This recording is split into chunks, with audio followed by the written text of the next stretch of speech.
Саламатсыз урматтуу телекөрүүчү, 5-каналда түзүүдө учурда теле берүүсү, мен Мунарбек Жоргомов алып барам. Биз бүгүн Кыргызстандагы соңку эпидемиологиялык кырдаал тууралуу сөз кылабыз.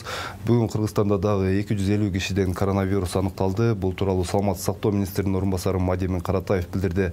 Эң көп илдет Бишкек шаарында 105, Чүй облусунда 61, Ош шаарында 47, Ош облусунда 19 учур катталды. Калгандары башка аймактарда болду. Ушуну менен вирус жуктуруп алгандардын жалпы саны Кыргызстанда 4204 жетти. Оорудан 43 киши каза тапты. Азыркы тапта стационарларда 633 киши дарыланууда. 12 адам реанимацияда экени кабарланды. 1366 бейтап үй карантининде, аларда оорунун симптомдору жок. Акыркы маалымат боюнча 2162 киши айыгып ооруканадан чыгарылган. Кыргызстанда өткөн суткада 21 медицина кызматкери коронавирус жуктуруп алганын Саламаттык сактоо министрлиги билдирди. Ооруга кабылгандардын 7-өө Бишкектен, 3-өө Ош шаарынан, 1-өө Ош облусунан, 9-өө Чүй облусунан жана 1-өө Талас облусунан болду. Ал эми стационарлардан сутка ичинде 7 медицина кызматкерлери айыгып чыкты. Жалпысынан республика боюнча COVID-19 диагнозу менен ак халатчандар арасында 669 учур катталды. Алардын ичинен 403-өө дартты жеңип чыкты. Кыргызстанда коронавируска чалдыккандардын сакайып кетүүсү боюнча көрсөткүч күндөн күнгө начарлап жатат.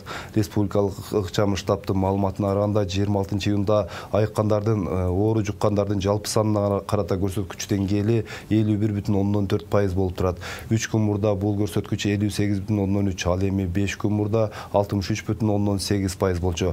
Ошол эле учурда оору жуккандардын саны да көбөйүүдө. Жалпысынан 18 марттан 26 июнга чейин өлкөдө коронавирус 4204 адамдан табылды. Алардын ичинен 43 бейтап каза болгонун жогоруда биз белгиледик. 2162 бейтап айыккан. Кыргыз өкмөтү өлкө аймагына коронавируска байланыштуу кайрадан өзгөчө абал жарыялоонун кажети жок деп эсептейт. Бул тууралуу 26 июнда Саламаттык сактоо министринин орун басары Каратаев онлайн брифингде билдирди. Премьер-министр Кубатбек Бороновдун жетекчилиги менен чогулуш өтүп, эч кандай өзгөчө абал киргизүүнүн кажети жок деген чечим кабыл алынган, бирок тиешелүү тармактарга бир нече тапшырмалар берилген. Биринчи, бул мамлекеттик органдарда дагы көп ушул учур катталганына байланыштуу максимально үйүндө, же биз орусча айтканда удаленкада иштегенге бүт сотрудниктерге, кызматкерлерге ушундай мүмкүнчүлүктөрдү карап көрүш керек. Аралыкта иштөө боюнча биринчиден. Экинчиден, ушул местный госадминистрация мэрияларга, город Ош, эң негизгиси Ош шаары, Бишкек шаары мэрия, анан чоң шаарларга ошол контролду күчөтүү боюнча, бул базарларда, ошол соода түйүндөрүндө, эл көп бар жерлерде контролду күчөтүү боюнча иштер тапшырылды. Анан кийин Саламаттык сактоо министрлигине ушул жергиликтүү өз алдынча башкаруу органдарынын башчылары менен бирге элдин арасында дагы ушул түшүндүрүү иштери боюнча, аралыкты сактоо боюнча, жана санитардык нормаларды сактоо боюнча системный иштерди күчөтүү боюнча тапшырма берилди. Дүйнөлүк саламаттык сактоо уюму коронавирус боюнча дүйнөдө 11 өлкөдө өтө кооптондурган тенденция байкалганын билдирди. Акыркы бир жума ичинде эле Европадагы аймактык өкүлчүлүгүнө кирген өлкөлөрдүн вирустун жаңы 130 миңден ашык учуру катталган. Эгер коронавирус менен күрөштү күчөтүп алдын алуу чаралары каралбаса, анда Европанын саламаттык сактоо системалары кайрадан кыйроого учурашы мүмкүн. Толугураак кийинки сюжетте сөз болот. Окумуштуулар Австриянын Ишкил-Чакантоо лыжасындагы жарандардын басымдуу бөлүгү коронавирус менен ооруй тургандыгын аныктап чыкты. Аймакта ушул жылдын февраль айында жашоочулардын 40%-дан ашыгы COVID-19 жуктуруп алган. Бул бүгүнкү күндө дүйнөдөгү эң жогорку көрсөткүч болуп калды. Бирок андагы бейтаптар илдетке кабылганын байкабай, оорунун ооручурун өткөрүп жибергени окумуштууларды ойго салган. Проведенные тесты показывают, что изилдөөлөрдүн негизинде ар бир экинчи жаран буга чейин коронавирус менен ооруганы аныкталды. Бирок алардын басымдуу бөлүгү, тактап айтканда 85% оорунун белгилерин байкаган эмес. Пандемия башталгандан бери Австриядагы Ишкил-Тоо лыжа базасы коронавирустун ири очогу аталган. Мында вирус көптөгөн чет элдик туристтерге жугуп, алар ооруну алып жүрүүчүгө айланган. Бирок COVID-19 калк үчүн олуттуу кесепеттерди жаратып, өлүмгө алып келген учурлар болгон эмес. Ал эми Европа өлкөлөрүндө коронавирустун жайылышы аймактарда карантин чектөөлөрү алынып салынгандан кийин күчөдү. Дүйнөлүк саламаттык сактоо уюму бул кырдаалга карата тынчсыздануусун билдирди. Маалыматка караганда акыркы бир жумада уюмдун Европадагы регионалдык өкүлчүлүгүнө кирген өлкөлөрдө вирустун жаңы 130 миңден ашык учуру катталган. Уюмдун Европа аймактык кеңсесине 53 мамлекет кирет. Анын ичинде Россия, Казакстан жана Кыргызстан мамлекеттери дагы бар. 30 countries. Акыркы 2 жума ичинде 30 мамлекетте оорунун жаңы учурлары көбөйдү. Анын 11-inde коронавирустун жугуу тобокелдиги жогорулаган. Эгерде бул багытта алдын алуу иштери жүргүзүлбөсө, анда Европанын саламаттык сактоо системалары кайрадан кыйроо алдында турат. Франция жана Германия дүйнөлүк саламаттык сактоо уюмунун дүйнөдө коронавирустун жайылышына каршы күрөшүү аракеттерин толугу менен колдой турганын билдирди. Германия со своей стороны сделает все возможное. Германия өз кезегинде дүйнөлүк саламаттык сактоо уюмуна зарыл болгон саясий, каржылык жана техникалык колдоо көрсөтүүгө даяр. Ал эми калган маселелер чечилип, өзгөчө кырдаалдарга чара көрүү долбоорун күчөтүү, ошондой эле саламаттык сактоо боюнча эл аралык эрежелердин алкагында дүйнөлүк саламаттык сактоо уюмунун ишин күчөтүү максатында зарыл реформалар жүргүзүлөт деп үмүттөнөбүз. Бүгүн 26 июнга карата дүйнөдө коронавирустун катталган учуру 9.610.000ге жетти. Илдеттен айыгып чыккандар 4.810.000ди түзүп, 489.000 бейтап каза болду. Маалыматка караганда АКШ оорунун очогун айланып, анда вируска кабылган жарандар 2.470.000 кишиге жетти. Коңшу Казакстанда 19.285, Өзбекстанда 7.177, Тажикстанда 5.691 бейтап вирусту жуктуруп алышкан. Алмаш Параталиева, Адлет Марсбеков, 5-канал. Эми биз өлкөдөгү эпидемиологиялык кырдаалдын тегерегиндеги талкууларды улантабыз. Бизде бир нече телефондук жана видео байланыштар болот. Азыр бизде түз байланышта Саламаттык сактоо министрлигинин алдындагы мамлекеттик санитардык эпидемиологиялык көзөмөлдөө департаментинин баш кадиси Султан Сурамбаев мырза телефондук байланышта. Султан мырза, саламатсызбы? Султан мырза, бизди угуп жатасызбы? 1 минуттен кийин болсом. Алло. Алло, Султан мырза, сизге угуп жатабы? Кечиресиздер, байланыш жакшы болбой жатат окшойт. Мен акыркы кабарлар менен тааныштырууну улантып берсем, Кыргызстанда Орусияга барган делегация курамында коронавирус жуктуруп алгандар аныкталгандыгына байланыштуу президенттик аппараттын бардык кызматкерлери илдетке карата анализ тапшырганы кабарланды. Анын жыйынтыгы боюнча аппараттын 8 кызматкеринде байланышта болгон адамдарда коронавирус инфекциясы бар экени тастыкталды. Белгилей кетсек, бул илдет мүнөзүн жана биринчи анализде күмөндүү учурларды эске алуу менен бардык кызматкерлер кайрадан анализ тапшырышат жана ага карата жыйынтыктар өзгөрүшү дагы мүмкүн экендиги айтылды. Санитардык эпидемиологиялык иш-чаралардын алгоритмине ылайык илдет белгилери жок өтүп жаткандыгын эске алуу менен алардын баары үйдө обочолонууда болуп дарыланышат. Аппараттын көпчүлүк кызматкерлери аралыктан иштөө тартибине өткөн. Эгер байланышта Султан Сурамбаев мырза байланышта болсо кош койсоңуздар. Султан мырза, саламатсызбы? Саламатсызбы, угам. Султан мырза, Кыргызстанда ушул акыркы күндөрү ушул илдеттин күч алганы байкалууда, негедир ушул көрсөткүчтөр азайган жок. Ушул оорунун ушул көрсөткүчтөр азайбай жатышынын себептери эмнеден улам болуп жатат? Бүгүнкү күндө ооруканаларда абал кандай? Бүгүнкү күндө өзүңүздөр билесиңер, бүгүн 26 июнь 2020 жылы 4204 учур катталып отурат да. Бул учурдун бийик деңгээлин көрсөткөн азыркы убакта 2 область, бул Чүй областу менен Ош областу жана Ош шаары менен Бишкек шаары болуп эсептелет да. Мындайча айтканда, бүгүнкү күндө 100.000 кишиге 456 киши Ош шаарынан катталып атат. Көрсөткүчүндө Бишкекте болсо 447 ошо көрсөткүч менен көрсөтүп атат. Мындайча айтканда 100.000 кишинин ичинде 447 киши бар деп эсептелет да. Бул илдет байкалбай жүргөндөр андан да көбүрөөк болушу мүмкүнбү? Азыркы убакта бизде байкалбай жүрүшү да болушу мүмкүн. Бүгүнкү күндө азыр 17.000ге чукул контактныйлар бар, баягы оорулар менен болгон контактныйлар. Биз ошолордун баардыгы азыр медициналык көзөмөлдө алып турабыз. Ошолордун арасынан да азыркы убакта чыгып жатат да. Ошо күн санап оорулар көбөйүп жатат, анан ооруканалардагы абал кандай? Ал жерде ошо тейлөө жетиштүү болуп атабы? Чын айтсак бүгүнкү күндө кырдаал бир топ таталыраак. Мына кечээ дагы ошо Ганчиге 400 орун расстап даярдалып жатат бүгүнкү күндө. Азыркы жанагы министр кардиология деп коебуз. Ал жерде 160 кишиге жана өкпөсү менен жабыркалган ооруларды ошол жака жаткызууга мажбур болуп атабыз. Азыркы убакта ооруканаларда орун чын айтканда өпкө жабыркаган оорулардын саны көп болгондуктан бүгүнкү күндө чын эле бул больничный койкалардын жетишсиздиги болуп эсептелип атат. Султан мырза, ушул баягы 118 номеру тез жардам кызматына ушул интернетте социалдык тармактарда нааразычылыктар айтылып жатат. Ушул маселе жолго коюлду бүгүн? Бул маселе боюнча республикалык штабта дагы айтылды. Бүгүнкү күндө 118-тин кызматы бул деген мобильный группа. Ким аты ооруп үйдө жатса, алар барып ошол жерден анализин алып, оорунун абалына каратып жаткыруу милдети аткарылат да, ошо 118-тин иши. Бүгүнкү күндө 118-тин ушундай начар иштеп жаткандыгы бизге дагы келип түшүп жатат. Бизде мына горячая линия деп коебуз. Горячая линия биз дагы тынбай бул суроолорго жооп берип атабыз. Неге дегенде азыр кайсыл жака жаткыруу маселеси бир топ татаалдык болгондуктан ушундай кырдаалдар пайда болуп жатат да. Султан мырза, ушул илдет менен күрөшкөн дарыгерлердин жетишсиздиги кайсы аймактарда бар? Азыркы күндө кайсыл жерде оору көп болсо, ошол жерде мобилизация жасап жатабыз. Медициналык кызматкерлердин жоктугу деп айтыш кыйын.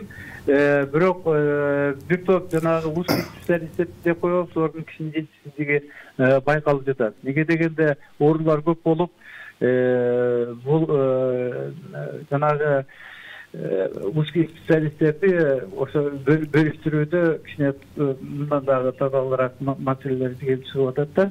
Мына бүгүн эле азыр мына кардиология институтуна 160 койка гана бүгүн ачтык. Бүгүн бардыгыбыз ошол жака тиешелүү адистерди жөнөтүп жатабыз. Бирок өздөрүнүн ар бир больницада өзүнө тиешелүү адистердин жоктугуна байланыштуу. Ушул коркунуч көбүрөөк сакталып аткан Ош, Бишкек шаарларын деп жогоруда атадыңыз. Көбүрөөк коркунуч же илдетти жуктуруп алуу коркунучу кайсыл очокторго туура келип калат?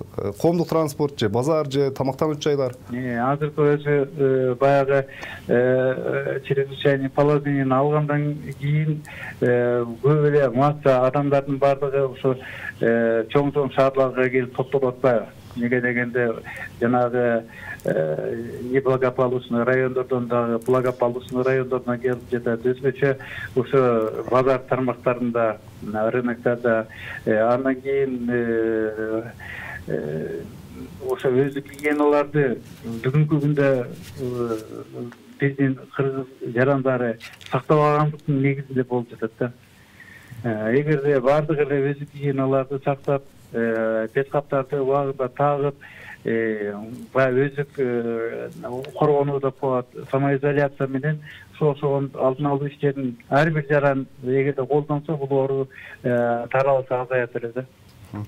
Султан мырза, ушул башында сөздөр айтылды эле, күн ысыганда ушул вирус алысырайт экен, оорунун тарашы дагы азаят деген. Адис катары айтып коюңузчу, сиздин оозуңуздан калы? Адис катары айтып коеюн, да, айдана чөйрөдө, сырткы чөйрөдө бул вирус күндөн бир топ таасири менен өтүшү мүмкүн.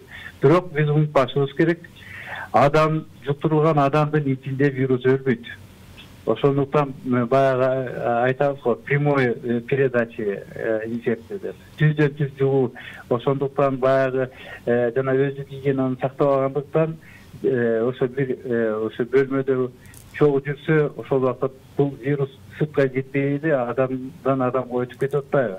Вот ошол жагы бизге коркунучтуу болуп жатат да. Султан мырза, азыр ушул 4000ден ашуун жаран илдет менен жабыркап, бир канчасы айыкты, бир канчасы учурда дарыланып жатат. Дары-дармектердин жетишсиздиги кандай Кыргызстанда? Эми дары-дармектердин жетишсиздиги айта албайбыз. Дары-дармектер бүгүнкү күндө толугу менен эле жетиштүү. Аларды дарылоо ыкмаларында атайын клиникалык протоколдор чыккан. Жанагы ооруларга средний тяжесть, легкий тяжесть деп кошулган өзүнүн алгоритмдери бар да, ошо менен дарылайт. Бүгүнкү убакта дары-дармектер жетиштүү. Бүгүнкү башка проблеманы айтыш керек. Бүгүнкү убакта кайсыл жакка жаткыруу ошол проблемасы. Эгерде жана бессимптомный деп коебуз. Эгерде оорубаса, бирок вирусту бөлүп чыгарып чуктуруп алган болсо, бул үй шартында эле, үйүндө шарты болсо, үй шартында эле карантиндик ыкмаларды колдонсо болот да. Ошондо дагы жана өз гигиеналарды сактоо. Бир чоң эреже жардам берет да. Ушул илдет ушу дүйнөдө коркунуч жаратып жаткан чакта Кыргызстанда ушул дем алдыруучу аппараттардын, медициналык жабдуулардын дагы жетишсиз болуп калышы мүмкүн деген башта бир божомолдор болду эле. Бүгүн ошондой коркунуч жокпу азыр? Бүгүн азыркы убакта жана ИВЛ коебуз, аппарат ИВЛ бүгүнкү күндө жетиштүү. Баардык кайсы жерге биз жанагы ошо ковидке ачкан больницаларга дароо биринчи иретте ошо ИВЛ аппараттарын жана кислороддорду алып барып коюп, андан кийин биз ачабыз да. Бүгүнкү күндө толугу менен эле жетиштүү. Султан мырза, байланышка чыгып маалымат бергениңиз үчүн сизге ыраазычылык билдиребиз. Ишиңизге ийгилик каалайбыз. Оорубаңыз. Рахмат баарыңыздарга. Мен элдерге бир калкка кайрылып коеюн дедим эле. Бүгүнкү күндө ошо өзү коргонууду сактаса, тетиги бет каптарды тагуу, колдорду дайым такай кайсыл ушундай коомдук жака барып келгенде колдорду жуу, ошо жанагы 1-2 метрлик аралыктарды сактоо эң чоң бүгүнкү күндө эпидемиологиялык абалды алдын алуу бирден бир чара деп эсептейбиз да. Чоң рахмат. Урматтуу көрүүчүлөр, бизде түз байланышта Саламаттык сактоо министрлигинин алдындагы мамлекеттик санитардык эпидемиологиялык көзөмөлдөө департаментинин башкы адиси Султан Суранбаев мырза болду. Бизде азыр ушул илдет менен катталып, учурда Токмок шаарында ооруканада дарыланып жаткан Жогорку Кеңештин маалымат кызматынын жетекчиси Ибрагим Нуракун уулу видео байланышта. Ибрагим мырза, саламатсызбы? Саламатсыздар. Ибрагим мырза, саламаттыгыңыз кандай? Жакшы, бир аптадай болуп калды. Башында ошол жөтөл, өпкө кырылдап ооруп аттылы, анан кийин 2-3 күн дарылагандан кийин жакшы болуп калды. Азыр жөтөлдүн баары кетти. Негизгиси эле баягы антибиотиктер менен дарыланып атабыз, тазалыкты сактап атабыз, анан кийин ошо изоляцияда жатабыз. Оорунун симптомдору сизде кандай байкалды? Ушул алгачкы белгилери кандай болот экен? Андан бери эмне өзгөрүүлөрдү байкадыңыз? Биринчи эле ошо жөнөкөй эле сасык тумоодой эле болот экен. Температура бир аз көтөрүлүп, кайра түшүп, сасык тумоодой эле болот экен. Анан кийин бул ковид экени, баягы мурун жыт сезбей калганда, өпкөнүн тушу ооруп баштаганда, жөтөл күчөгөндө ошондо ковид экени билинет экен да. Анан кийин ошо доктурлардын чочулаганда ошол экен. Адам кыска ичинде дем ала албай калышы ыктымал экен. Ошон үчүн баягы ошол ооругандар, ошо өпкө оорусу барларды алып келип дарылашат экен. Дайым карап турушат экен. Ошол баягы күчөп кетпесин деп. Ибрагим мырза, ушул дарыгерлер ушул ооруну бир нече түргө бөлүп айтып жатышат. Жеңил түрү, оор түрү, симптомдор байкалбаган түрү дейт. Сизде оорунун кайсы түрү болду? Меники эми орточо деп айтышты. Мына бул жерде ушу Токмокто бардыгы болуп, соңку 14 күндүн ичинде бир 50дөй кишини жаткырышыптыр. Аларды мына 30тай азыр жатат дагы деле. Ошолордун көпчүлүгү 70-80% жеңилирээк, орточо ошондой оорулар экен. Өздөрү басып жүрөт, жөтөлбөй калышты көптөрү. Сыртка мына бөлмөлөрдү тазалап, квартирдаганда сыртка чыкканда көрүп атабыз бири-бирибизди. Баары эле мындай басып эле жүрүшөт, кадимки эле ошол сасык тумоодой эле симптомдору бар баарында эле. Анан кийин абдан оорулор бар экен, алар эми төшөктөн тура албай жаткандар 3-4төө. Искусстволук жанагы дем алдыруу, кислородду дагы ошентип берип атыштыр, ошондой бир 3-4төө бар экен, алар оор экен. Бирок жалпы жонунан көпчүлүгү ошол ооруну көтөрүп кетет. жеңил деп айтып атышат. Ушул илдет азыр ушул илдеттин вакцинасы жок, бирок дары-дармек кандай экен сиздерде? Анан дарыгерлердин жетишсиздиги кандай айтып берсеңиз? Бул жерге ошо жатып калганда көптөр ошол өздөрү ооругандар дагы досторум, туугандарым, тааныштарым баары эле телефон чалып атат. Кандай экен, эмне дары ичип атасың, биз деле ошол дарыларды айтып койсоң биз да ичсек депчи. Анан кийин бул жерде ошо ковидтин дарысы жок экен. Жанагы адамда кошумча оорулар болсо, ошол өпкө оорусу, менде мисалы ошо өпкө ооруду да. Ошол өпкө оорусу болсо ошону дарылайт экен. Жөтөл күчөп кетсе, жөтөлдүн дарысын ичет экен кадимкидей эле. Температурасы көтөрүлүп кетсе, температурасын түшүргөн парацетамол сыяктуу дарыларды ичет экен. Ушундай баягы кошумча ооруларды гана карап турушат экен. Анан кийин бул ковидтин эң негизгиси дарысы эле бул изоляция. Башкаларга жуктурбаш керек. Анан кийин жакшы маанай деп айтышты, докторлор айтышты. Маанайыңарды түшүрбөй, иммунитетиңерди бекем кармап, тамагыңарды ичип, кыймылдап, маанайыңарды түшүрбөсөңөр да айыгып кетесиңер деп бул жердеги докторлор дагы негизги дары бул ошол жакшы сөз, жакшы маанай деп айтып атышат. Ушул 30-дай бейтап жатабыз деп айттыңыз. Дарыгерлер ошол жерде баягы атайын ушул илдетти дарылай турган адистер жетиштүү экен? Адистер эми жаш адистер экен баары эле. Мен келгенден бери бир жолу ошол сменин алмашты, нөмөт алмашты. 6 киши, ошол 30-дай кишини карап атышат, жетишип атышат. Мурдагы кеткендер болсо обсервацияда жатат, алар дагы 14 күн обсервацияда жатып анан кийин үйлөрүнө барышат экен. Анан жаңылары келип, булар жаңы эле дарылап баштаптыр. Анан буларга баягы бүт бардыгына инструкция бирдей окшойт. Бул дарылоонун ошол астма укол салуу, антибиотиктерди саюу бардыгына бирдей эле. Мурдагылар кандай дарыласа, азыркылар деле ошондой дарылап атат. Инструкциясы бардык жерде бирдей, Токмокто деле, Бишкекте бардык жерде бирдей деп айтышты да. Ошондуктан менин оюмча өтө деле кыйын болгон жок. Эң эле кыйын ошол аз врач, аз сандагы врач, көп сандагы адамды дайым караганы, психологиялык абал, күнү түнү иштегени, уктабай 2-3 сааттан уктап күнү түнү келип кетишет да. Ошондой иштегени, анан кийин үйлөрүн көрбөй иштегени. Ошол жанагы атайын кийимди кийинип алып, аны чыгарбай ошол күн ысыкта ошентип ошону менен басып жүргөнү, ушулардын баардыгы кыйынчылык туудуруп атат аларга. Бирок жалпы жөнүнөн менин оюмча адистиги, даярдыгы, анан моралдык жактан врачтардын даярдыгы жакшы экен. Мага мисалы бул жерден ушул бизди жакшы карабай атасыңар, биздин кийимибиз, жабдууларыбыз жетишпей атат деген сөздөр айтылган жок. Рахмат, Ибрагим мырза, азыр соңку бир сөздү сизден сурагым келип атат. Азыр коомдо ушул илдеттин бар экенине шек санагандагы жарандар көп. Анан ушул себеп бул илдеттин коомдо көбүрөөк жайылып кетишине дагы бир шарт түзүп койгондой болуп атат. Сиз ушул илдет менен жабыркаган киши катары ушул коомго эмне деп айтат элеңиз? Эми бул жерден ошо журналист катары журналисттери доктордун ичине кире албай атат да, оорукананын ичине кирип, ошол кантип дарыланып атат, анын баардыгын көрө албай атышат, себеби кирүү мүмкүн эмес, камералар кире албайт. Анан ошого байланыштуу мен эми ошол өзүм журналист экен кесибим. Ушул жерге түшүп калдым. Тегерек четимдин баардыгы ковид, инфекция, ошол оорунун чордонунда жүрөм. Анан кийин ошого байланыштуу кантип башталды, кантип дарыланып атам, бу жердеги шарттар кайсы, ошолорду айтып берүү менен элди ишенгиле эле ошол аракет кылып атам, ишендирүүгө.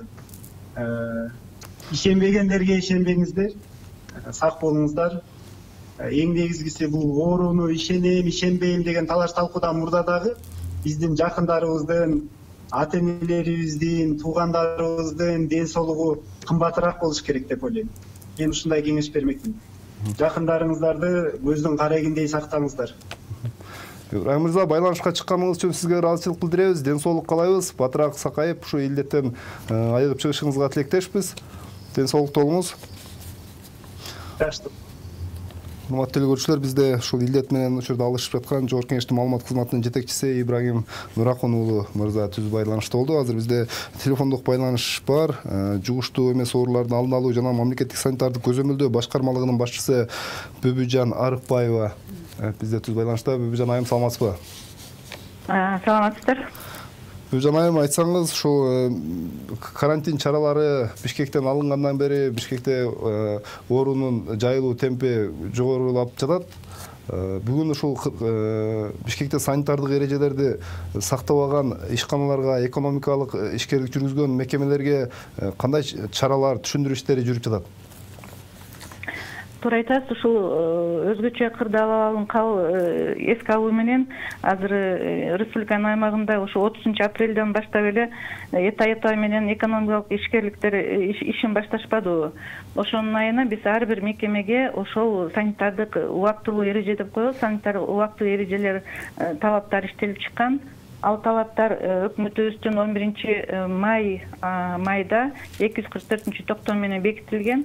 Азыркы күндө ошол убактылуу санитардык эреженин ичинде жазылган талаптардын аткарылуусун биздин ар бир райондо өзүбүздүн борборлорубуз бар. Ошол көзөмөлдөө жүргүзүп жатат. Алар бир жергиликтүү бийлик органдары менен чогуу күнүгө ошол талаптардын аткарылышын текшерүүнүн ушул 30 апрелден бери улантышып атат.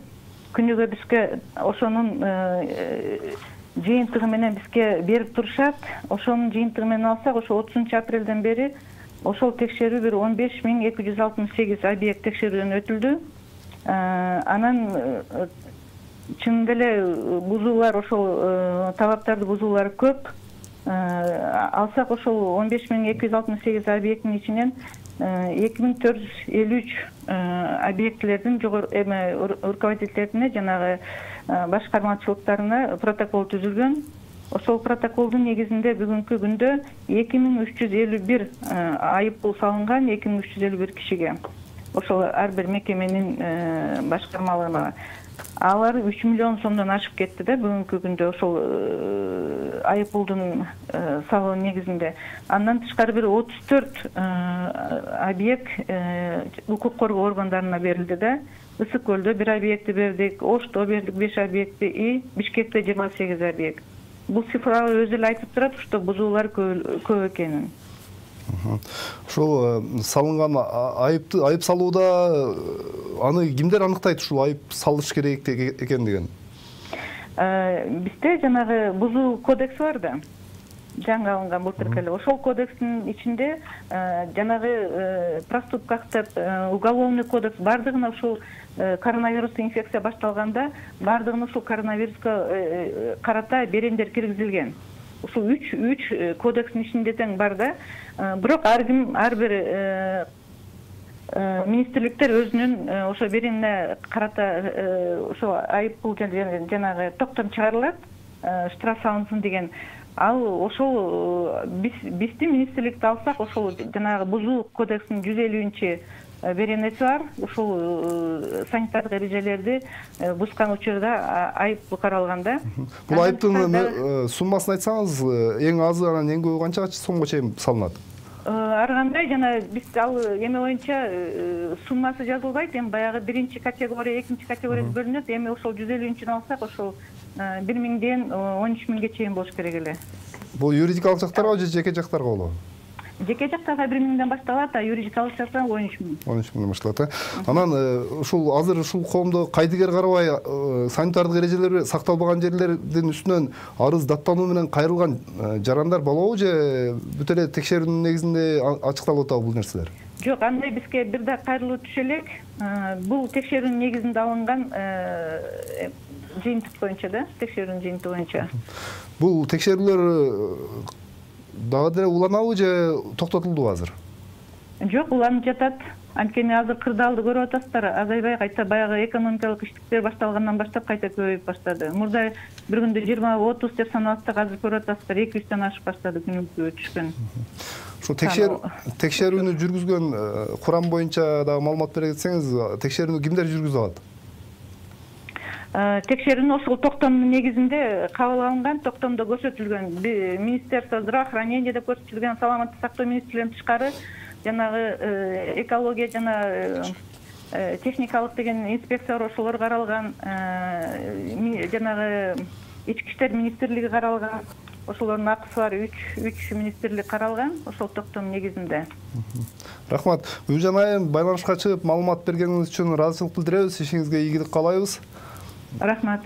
Урматтуу телекөрүүчүлөр, бизде түз байланышта жугуштуу эмес ооруларды алдын алуу жана мамлекеттик санитардык көзөмөлдөө башкармалыгынын башчысы Бүбүжан Арыкбаева маалымат берди. Сиздер 5-каналда учурда телебөрүүсүн көрдүңүздөр. Өлкөдөгү эпидемиологиялык кырдаал тууралуу биздин канал маал менен маалымат берип турат. Берүүнү мен Мунарбек Жоргомов алып бардым. Саламаттаңыздар.